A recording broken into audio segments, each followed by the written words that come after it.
उतारी गई मां गंगा की आरती, किया गया विजय का शंखनाद। वाराणसी में असली दरोगा की नकली क्राइम ब्रांच टीम, दोस्तों संग ज्वेलर के 42 लाख रुपए लूटे। एलविश यादव ने काशी विश्वनाथ मंदिर में ली तस्वीरें, वकील ने दर्ज कराई शिकायत। लखनऊ से लखीमपुर सीमा तक लगेंगे 5000 पौधे, नगर विकास राज्य मंत्री ने सीतापुर में किया शुभारंभ। नमस्कार, स्वागत है आपका आज की खबर में। मैं हूं आपके साथ महिमा शर्मा। बढ़ते हैं उत्तर प्रदेश की बड़ी खबरों की ओर। पैरिस ओलंपिक 2024 का आगाज कल यानी कि 26 जुलाई से हो रहा है। विश्व खेल जगत के सबसे बड़े इवेंट पर पूरी दुनिया की नजर टिकी हुई है। बता दें कि पैरिस ओलंपिक प्रारंभ होने के एक दिन पहले नमामि गंगे ने देश की ओलंपिक प्रतिभागियों की टुकड़ी के विजय की कामना की है। मां गंगा की आरती उतारी। भारत की पहचान मां गंगा के तट पर राष्ट्रीय ध्वज लेकर नमामि गंगे के सदस्यों ने खिलाड़ियों का उत्साहवर्धन किया।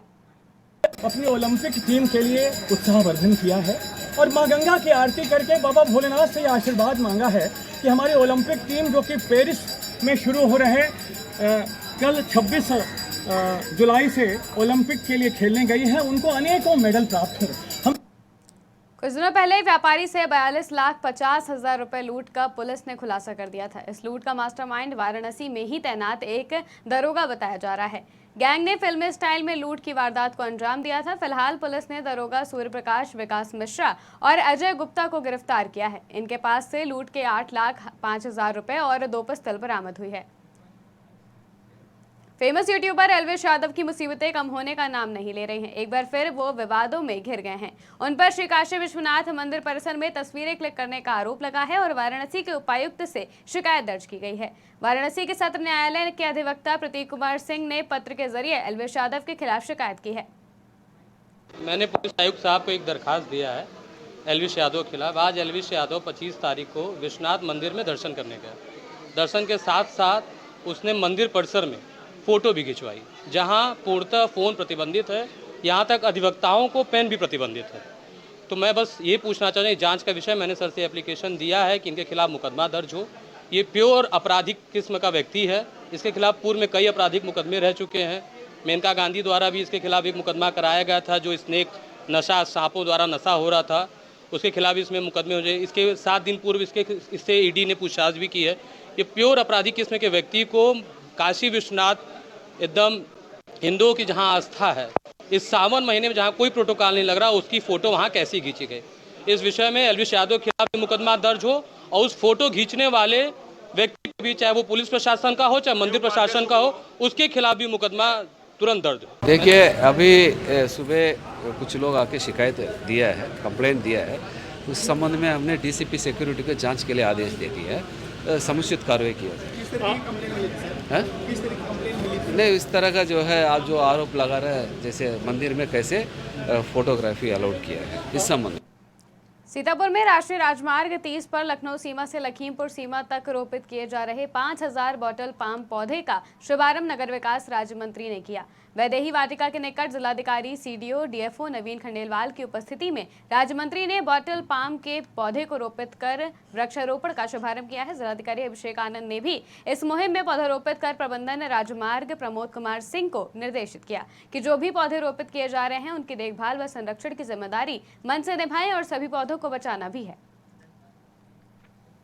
खबर मिर्जापुर से है, जहां कई शिक्षक गुरुवार को मिर्जापुर कलेक्ट्रेट पहुंचे और उन्होंने शिक्षक से शिक्षा मित्र बनाए जाने पर जिलाधिकारी के माध्यम से मुख्यमंत्री योगी आदित्यनाथ को ज्ञापन सौंपा है। इस दौरान शिक्षक संघ के अध्यक्ष ने बताया कि प्राथमिक विद्यालयों में बीते 23 साल से शिक्षण कार्य कर रहे हैं शिक्षा मित्र, जो कि स्नातक बीटीसी उत्तीर्ण हैं। महंगाई के इस दौर में शिक्षा मित्रों को मात्र 10,000 रुपए प्रतिमाह मिल पा रहा है, जिससे कि परिवार का पालन पोषण मुश्किल हो गया है। मैं रेणु मिश्रा, शिक्षा मित्र, प्राथमिक विद्यालय। किस लिए आरटीएम के आई है, क्या समस्या है? हम लोग एक साथ कार्य कर रहे हैं, समय से स्कूल जा रहे हैं, हर समय सबसे पहले स्कूल आदमी खोल रहा है, बच्चों को बराबर पढ़ा रहा है, हर निपुण लक्ष्य को प्राप्त कर रहे हैं, पर सरकार हम लोगों की कोई वेदना को नहीं सुन रही। हम लोगों को तो वेतन 10,000 में किसका घर परिवार चल सकता है। सरकार कुछ हम लोगों के बारे में भी सोचे, कहीं हम लोगों को भी कुछ ऊपर बढ़ाए। 11 सीएल देती है, 11 सीएल में क्या हो सकता है। हम लोग के घर से मान लीजिए कुछ कोई समस्या होती है तो 11 सीएल में क्या कर सकते हैं। जब कोई हम लोग को मेडिकल, कम से कम मेडिकल तो दे, छुट्टियां तो दे, जो अध्यापकों का है कुछ तो अध्यापक के बराबर कार्य ले रही है सरकार, तो उसके बराबर कुछ भी तो करना चाहिए। हम लोग आए हैं कि सरकार हम लोग के विषय में भी कुछ विचार करे और आज के डेट में ही हम लोग को एक आदेश के अंतर्गत सारे लोगों को जो शिक्षक बने थे फिर से शिक्षा मित्र बना दिया गया। विगत 7 वर्षों से हम लोग की सूद नहीं ली गई, 1 रुपया हम लोग को बढ़ाया नहीं गया। जो 40,000 पाते थे अब 10,000 कर दिया गया है और अभी 7 वर्ष में कहीं किसी प्रकार का सुविधा हम लोग को नहीं मिला है। हम लोग सरकार से यही चाहते हैं कि सरकार ने 2 बार कमेटी निर्धारण किया, अभी कमेटी की रिपोर्ट सार्वजनिक भी नहीं आई न लागू की गई। तो जो कमेटी 14 नवंबर 2023 को बनी है उसकी रिपोर्ट को सामने ला कर के पटल पे उसको लागू किया जाए, जिससे शिक्षा मित्रों की ज़िंदगी बचाया जाए। मिर्जापुर में मलाधारपुर प्राथमिक विद्यालय पर छात्र कौशल मौर्य ने 21 पौधारोपण करके अनोखे तरीके से अपना जन्मदिवस मनाया और इस दिन ग्रीन इंडिया फाउंडेशन की नींव रखी और साथ ही सभी से अनुरोध किया कि हम सबको ज्यादा से ज्यादा पौधारोपण करने की जरूरत है। आज वृक्षारोपण का कार्यक्रम कुछ ऐसा कोई वो नहीं है, बस हमें ये समाज में एक ये उद्देश्य देना, एक समाज से ये अनुरोध करना था कि वो किसी भी दिन को पेड़ लगा सकते हैं, केवल 5 जून को पेड़ नहीं लगा सकते। वो कभी भी पेड़ लगा सकते हैं, कुछ भी हो सकता है, कोई फंक्शन, कोई बर्थडे, किसी एक दिनांक तारीख को 5 तारीख को चुन लीजिए, 10 तारीख को चुन लीजिए, आज कभी भी पेड़ लगा सकते हैं। ऐसा ये नहीं है कि अगर सरकार ने बोली 5 जून को पेड़ लगाना है तो सिर्फ 5 जून को ही पेड़ लगेगा। आप पेड़ कभी भी लगा सकते हैं। आज सहारनपुर की तहसील बेहट का इलाका बरसाती नदियों के जाल से घिरा हुआ है। पहाड़ी इलाकों में होने वाली बारिश घाटी वासियों के लिए आफत बनकर आती है। शिवालिक पहाड़ियों में हो रही बारिश के बाद घाट की बरसाती नदियों में अचानक बाढ़ आ गई है, जिससे बेहट बिहारीगढ़ मार्ग पर आवागमन पूरी तरह से बाधित रहा और कई गांवों का संपर्क जिला मुख्यालय से कटा रहा। दूसरी तरफ रायपुर के पास बरसाती नदी से गुजर रहा एक ट्रैक्टर तेज बहाव में बह गया, जबकि चालक ने बमुश्किल अपनी जान बचाई। बाद में पानी कम होने के बाद क्रेन की मदद से ट्रैक्टर को बाहर निकाला गया। रायबरेली में जल जीवन मिशन के तहत बन रही पानी की टंकी पर एक बुजुर्ग की हाथ पैर बांधकर हुई हत्या के मामले में आज पुलिस ने खुलासा किया है। हत्या के मामले में 6 आरोपियों को शिवगढ़ पुलिस एसओजी और सर्विलांस टीम ने गिरफ्तार करके जेल भेज दिया है। मिली जानकारी के मुताबिक 55 साल के बुजुर्ग चौकीदार के निर्माणाधीन पानी की टंकी में लाश मिली थी। दिनांक 22 जुलाई 2024 को थाना शिवगढ़ क्षेत्र अंतर्गत एक व्यक्ति की शव मिला था।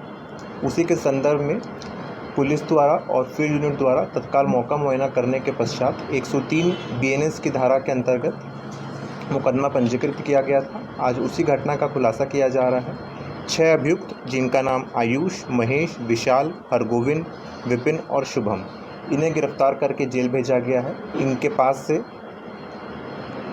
आला कत्ल और इन्वर्टर, बैटरी, ये सब चीज़ बरामद किए गए हैं। अभियुक्तों ने पूछताछ में यह बताया है कि ये घटनास्थल पर इन्वर्टर और बैटरी लेने के लिए गए थे और जब मृतक ने इसका विरोध किया तो उन्होंने वहीं पर उसके रस्सी से बांध करके उसका गला दबा दिया और इन्वर्टर, बैटरी, जनरेटर ये वो लेकर के चले गए। रायबरेली के सलोन तहसील में अवैध रूप से भारतीय नागरिकता दिए जाने के लिए 20,000 से ज्यादा फर्जी जन्म प्रमाण पत्र जारी कर दिए गए।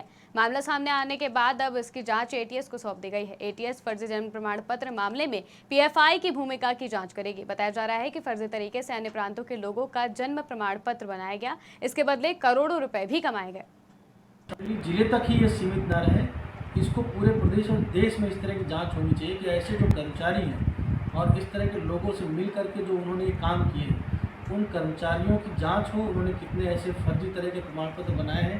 क्योंकि बड़ी समस्या ये आती है कि जो यहाँ पे जो हार्ड कॉपी रजिस्टर्ड होता है, परिवार रजिस्टर जिसको हम लोग कहते हैं, वो लोग परिवार रजिस्टर में उस चीज़ को अंकित नहीं करते हैं, केवल ऑनलाइन जारी कर देते हैं जितने भी फर्जी प्रमाण पत्र होते हैं। क्योंकि जो हमारा परिवार रजिस्टर है उसको तो यहाँ पे चेक किया जा सकता है, उसको वीडियो के स्तर पे, डीपीआरओ के स्तर पे, सीडीओ के स्तर पे उसको बुला के हम लोग जांच कर सकते हैं कि उसमें कोई नाम फर्जी अंकित हुआ है कि नहीं हुआ है।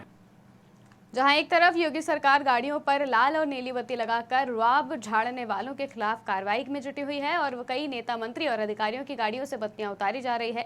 देवरिया में एक ऐसा मामला सामने आया है जहां एक युवक गाड़ी पर लाल बत्ती अपनी रील सोशल मीडिया पर वायरल कर दिया है, जो जिले में काफी चर्चा का विषय बन गई है। लेकिन जैसे ही इसकी जानकारी देवरिया पुलिस को मिली, वैसे ही युवक का चालान कर दिया गया और लग्जरी वाहन को भी सीज कर दिया गया। सोशल मीडिया पर एक वीडियो वायरल होना पाया गया, जिसमें युवक द्वारा वाहन पर लाल बत्ती लगाकर वीडियो बनाया गया था, जिसके संबंध में थाना कोतवाली पुलिस द्वारा वाहन को सीज करते हुए युवक के विरुद्ध निरोधात्मक कार्रवाई की गई है। अमरोहा में 3 दिन से लापता महिला की बरामदगी के लिए उसके परिजनों ने कोतवाली का घेराव किया। परिजनों का आरोप है कि पुलिस कोई सुनवाई नहीं कर रही है और महिला को बरामद करने में लापरवाही कर रहे हैं। मिली जानकारी के अनुसार लापता महिला के जीजा ने बताया कि उन्होंने अपनी साली के लापता होने की जानकारी पुलिस को दी थी, लेकिन पुलिस कोई सुनवाई नहीं कर रही है, जिसके चलते आज महिला के परिजनों ने कोतवाली हसनपुर का घेराव कर दिया और महिला की बरामदगी के लिए धरना दे दिया। परसों रात हम पे सुबह 8:30 बजे कॉल आई थी जी कि आपकी साली भाग गई। हमारी साली छोटी वाली साली के पास उन्होंने हमें फ़ोन करा कि जीजा ने ऐसे बात होगी। मन चलो देखते हैं। हमने ढूंढा, पूछा भी इनसे। इनका हरिश्चंद का कॉल गया कल दिन भर मेरे बराबर पूरे दिन भर, ये भी ढूंढ रहे हम भी। इन्होंने जब तकरीबन हमें नहीं कोई सुराग नहीं पता चला घर पे भी, तब हम यहाँ थाने आए। थाने में तहरीर देने के बाद हम यहाँ से गए। फिर हमने इनके घर पे आकर ढूंढा, जौन सा वो कमरा था जिसमें लड़की रहती थी, उस कमरे को हमारी सासू माँ को और हमारी साली को और हमारे साले को नहीं घुसने दिया। जब कल सुबह वहाँ पे पहुँचे, फिर शाम को पब्लिक आती है, तब जाकर उस कमरे में देखा ताला लगा पड़ा था, वहाँ पे कुछ नहीं मिला और गोली चली वहाँ पे। कहाँ पे चली? करण खाल में। उत्तर प्रदेश की खबरों में फिलहाल इतना ही। देश और दुनिया की तमाम खबरों के लिए देखते रहिए आज की खबर।